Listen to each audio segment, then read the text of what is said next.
Hey everybody, welcome to another long overdue episode of Drawing with This Guy. Today's episode is brought to you by the brand new Bird and Squirrel book, Bird and Squirrel All Tangled Up, coming out January 29th. So make sure to get that. And today we're going to draw Red. And for those of you who don't know Red, this is Red right here. She shows up in Bird and Squirrel on Fire. So if you want to know more about Red and who she is and what she's all about, I would recommend reading Bird and Squirrel on Fire. And then she does also show up in the new Bird and Squirrel book at the beginning, Bird and Squirrel All Tangled Up. So with Red, let's see. Red basically is, we're going to get rid of this one. We're going to do another one. Red, we're going to start with Red. She's going to be, her big shape is sort of a rounded, sort of a squashed circle. So it's going to look something like that. It's okay to be rough. You know, you sort of just want to get the overall shape, because we can always go back, or you can always go back and sort of erase extra lines and that kind of thing. So it doesn't really matter if it's rough. So that's her head. Next thing we're going to draw is her body, which is sort of a rounded rectangle.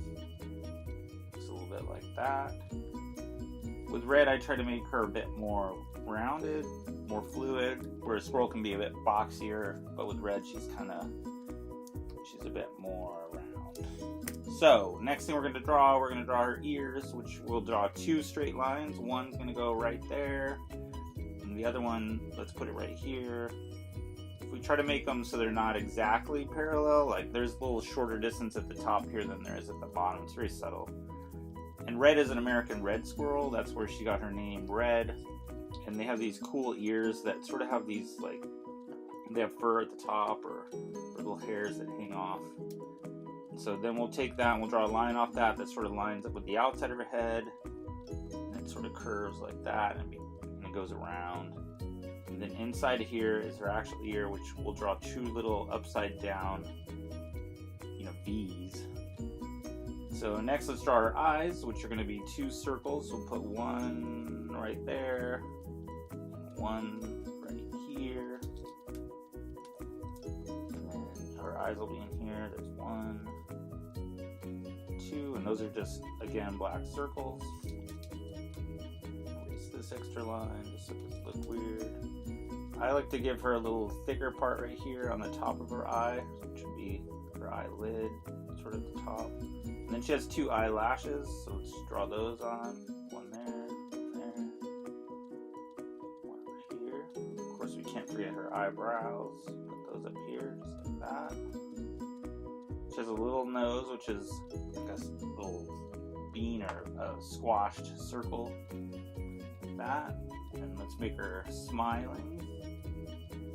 So we'll make one side of her mouth a little bit higher, just to give it a little interest. And then her teeth are generally more rounded, whereas squirrel has a square tooth. Her tooth is sort of round on the bottom. Looks like that. We'll give her 4 little dashes on her belly, which looks like that. And then her legs, just 2 straight lines. They're a little bit thicker at the bottom than they are at the top. See how she's able to stand up. So just the same thing for the other ones.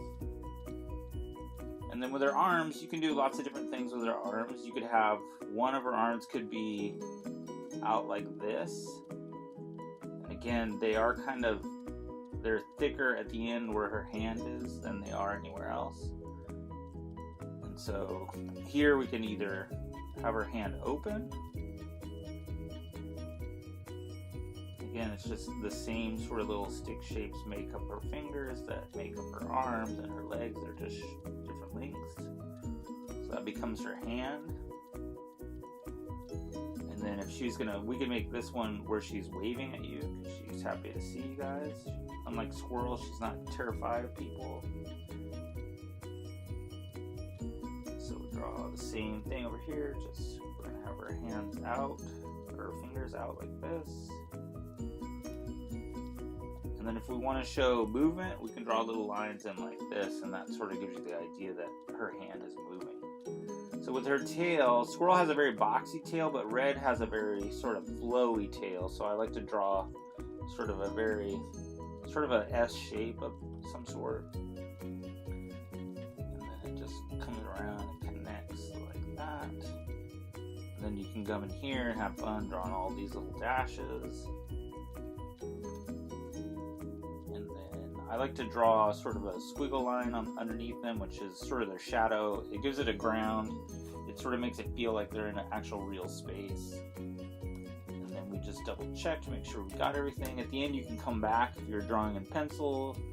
You can erase some of these extra lines if you want. But I sort of like the extra lines because I feel like that shows that the artist, it shows more of the artist's hand in drawing things. And it really keeps the life in the drawing, because sometimes when you start to clean them up, they start to get very sort of stiff sometimes when you don't have a bunch of lines in there.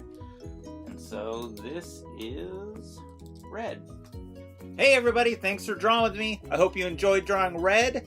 And don't forget to get Bird and Squirrel all tangled up when it comes out on January 29th.